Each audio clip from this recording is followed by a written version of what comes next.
Buyuk Britaniya Rossiya tomonidan ehtimoliy harbiy hujumga qarshi tayyorgarlik ko'rishni boshladi. Bu haqida The Telegraph nashri xabar berdi. Ma'lumotlarga ko'ra, Britaniya hukumati so'nggi marta 2005-yilda yangilangan harbiy favqulodda holat rejasi, milliy mudofaa rejasining yangilangan variantini ishlab chiqmoqda. Mazkur reja agar Britaniya dushman tajovuzga uchrasa, mojaro boshlangan dastlabki kunlarda hukumatning qanday harakat qilishi kerakligini belgilab berdi.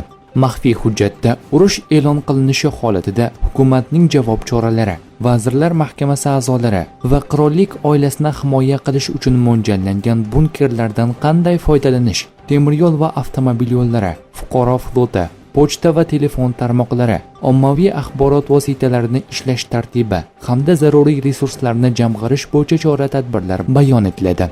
Shuningdek, rejada mojaro boshlanishining bir necha ssenariylari keltiriladi. Ular orasida odatiy va yadroviy raketalar bilan to'g'ridan-to'g'ri hujum, shuningdek, ilk bor batafsil ko'rib chiqilayotgan kiber hujum ssenariysi ham mavjud.